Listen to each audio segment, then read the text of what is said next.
My name is Matt Sullivan. I work for Core 4 Construction as a project manager. We began the demo portion of this project on May 6th, and there are a few tenants left in the building.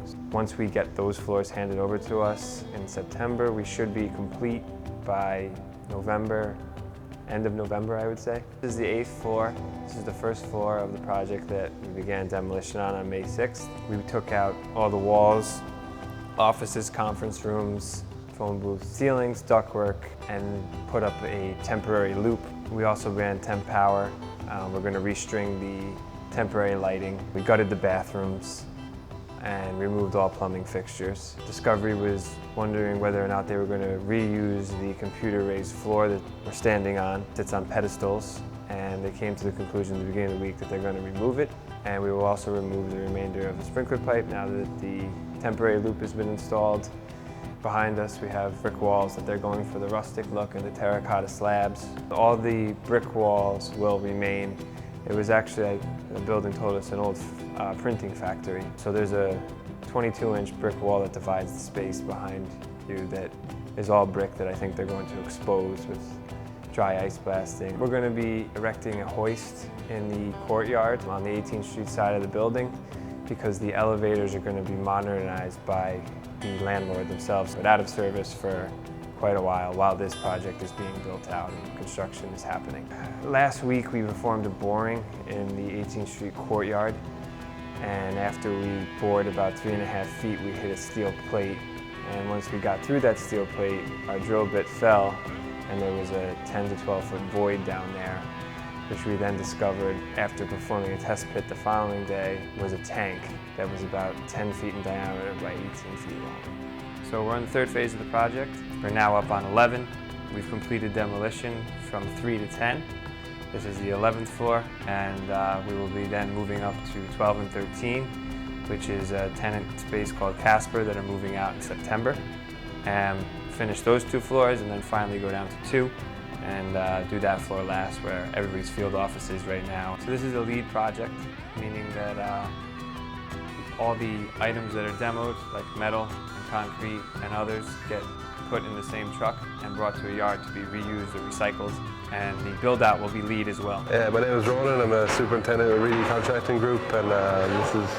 My name is Pablo. I'm a superintendent with Reedy Contracting. Our responsibility pretty much is just coordinating trades, making sure they're on schedule, they're complying with contract documents, and they're doing what they're meant to be doing when we want it done, really, you know. So we just walk throughout the job all day long, check in on progress, check how people are doing, see what challenges they're coming up against, and see if we can overcome them. We're getting to a point now in the job where we do want to start closing up walls, and we do want to make sure everything's ready to go, and just give a final blessing of the wall is good to close, and then we can walk away and move on to the next one. These are the chat and talk rooms. And there's going to be a counter with a stool, and they perch here. And then they've got power with USB outlets and data. Are you going to be able to do this? If all of these pipes are being relocated, yes. If we have to move these out and around, then I can get this section in. This is the last section to that beam. Do you want to look at the CEO suite on 11?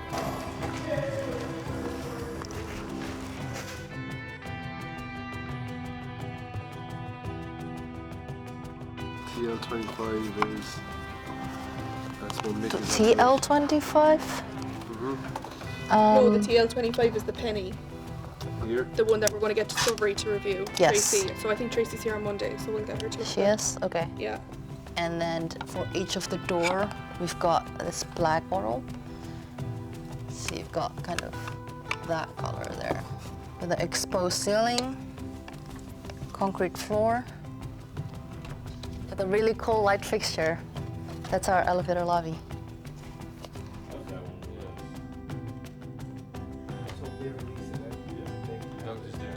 My name is Leo Molina. I'm the owner of Mobile Coordination. We specialize in BIM coordination, which stands for Building Information Modeling.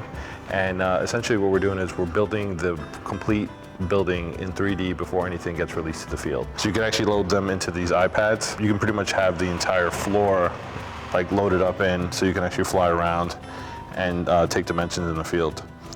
So this technology has been around for like roughly 10 years, maybe a little bit more. And it's really helping to expedite some of the process and just reduce costs from field changes.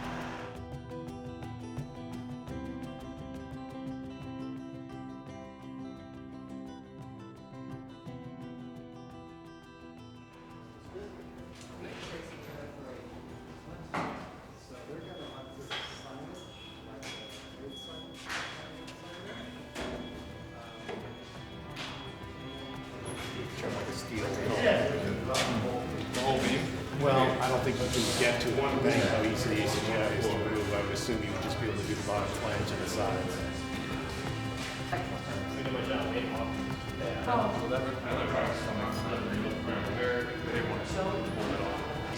Separates it from there, so that completed itself would be great.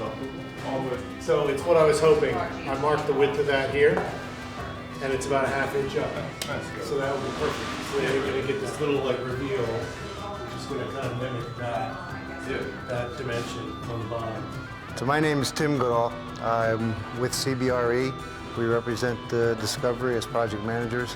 My basic role is to oversee the general construction of this project and to make sure everybody else on this team is coordinated and does their work according to the plans and specifications. And hopefully we're on budget and on time, which I know we will be. The unique portion of this project is the fact that it's well over 100 years old.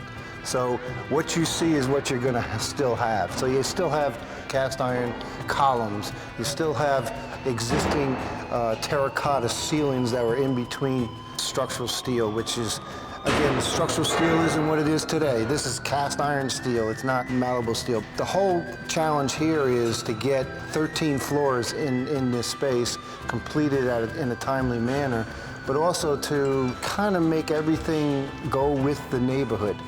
So that's really the challenge. The challenge is, you know, I mean, you look outside. This is not a wide open construction site built from the ground up. I mean, we have a challenge just loading this project with material to build it. You know, our streets are very narrow. You just barely can get one car up, let alone tractor trailers. We have 2 loading docks you normally don't have. We built 2 exterior hoists. These hoists will help us get this material and labor up and down the floors. The elevators, yeah, there's 6 of them. They're passenger elevators. They're not like the elevators today. You know, you can't put 30 people in an elevator at one time. So they're very small, but they're being modernized. One of the other challenges that we have, and it's coming up pretty soon, is, you know, we have to build a penthouse, which is up on the roof. So obviously that structural steel has to go up there. It's how do we get it up there? I mean, our streets are extremely narrow here. The challenge is getting a crane in the middle of the street and trying to hoist it up 200 feet in the air. It's going to be a big challenge. It's really the logistics on this project. It's not the difficulty of the project, it's the logistics of getting it done. Every day you have a challenge, you know, something can happen, you know, it's out of our control, and that's really what our job is, to make sure that we bring everything back into place and everything goes well.